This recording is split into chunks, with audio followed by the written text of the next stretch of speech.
just have it right over here.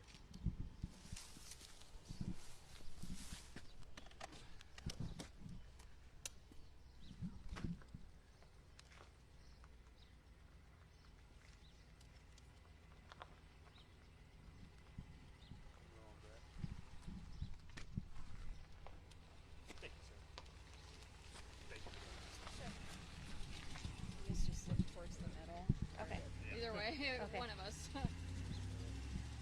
Okay, so today our investigators spotted a vehicle believed to be associated with the recent impersonation of police officer incidents that have occurred across the city. They spotted this vehicle on the city's west side in the 2nd District and followed the car over here to the address behind us. The suspect entered the house. This is not his house. The people in the house have nothing to do with the incident. So the suspect ran into their house and locked the door. The U.S. Marshals Task Force did come out here and made an arrest. The suspect's been taken into custody at this point for burglary, and we're looking at some other charges, and then the car was towed. So it was just one person at the time, one suspect that was, because I know Right. there's been reports of There's 4. been reports of at least 4 individuals robbing people. So again, we don't know.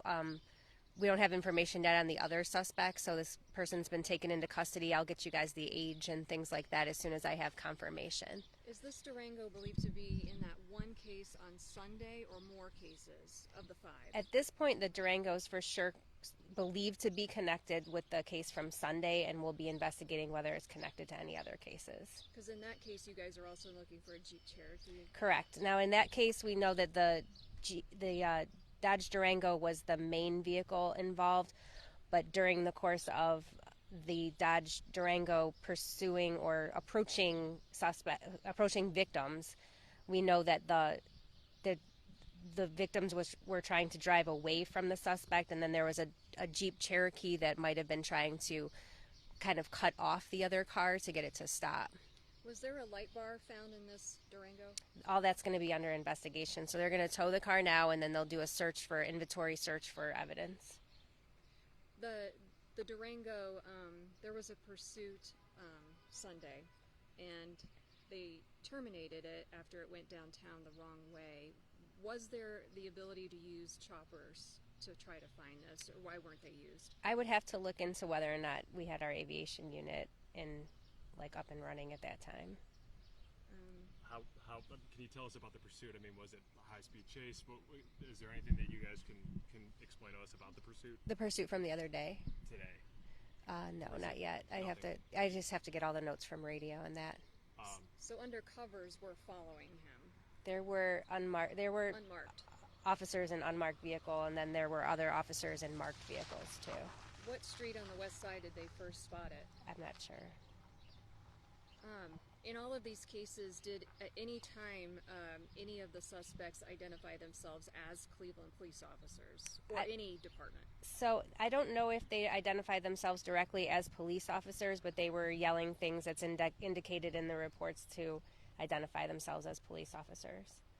Obviously, this person, I don't know how many, you don't know how many they're involved with yet, but it's another incident where innocent people today. Sure. Yeah, the people inside the house that the suspect ran into are victimized. They're victims of a burglary. I mean, that person had no business going into their home, and again, these people had nothing to do with it, so that's frightening. No charges, though, yet, other than today's burglary. This is the only charge. That's where we'll be starting. Okay. And you guys are still looking for people, so there still We should are. be, public safety could be at risk still, right? We are still looking for at least 3 other suspects, so that'll be all ongoing, and we'll get you information on that as it unfolds. Can you say why the chief has not gone on camera about this?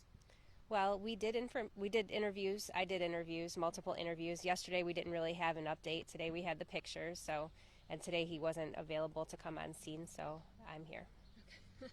Any other pictures that you guys can release from any of the other incidents? No, not yet. They're still going through, different surveillance video and things like that. So if we get more, or we get pictures that are better, some of the pictures that we pull are indicative of what kind of car it is, but it might not really give us much more than a vehicle description and a color, because sometimes there can be pixelated pictures and you can't really see the plate. So we're looking at more video, and as we get more information, we'll let you know. But we do appreciate that the media has been, helping us get the word out. It's a very important piece of our investigation. I'm sorry, 2 more questions. That's fine. Because again, it's early. We know one of the suspects was supposed to be in his 20s, the other 3 teenagers. Do we know the age of the person that was arrested today? I don't know the age of the person that was arrested today quite yet. So they were actually transporting him as I pulled up, and so as soon as I get more detail, I'll put it in a press release and send it out. And my last thing is this Durango. Do we know who it belonged to yet, or is that obviously still too early? They do have information on the person that it belongs to, so I don't know if we are releasing that just yet. Can you say if it was stolen, the plates had Delaware County tags? I can't say that yet. Okay? Thank you. All right, Emma.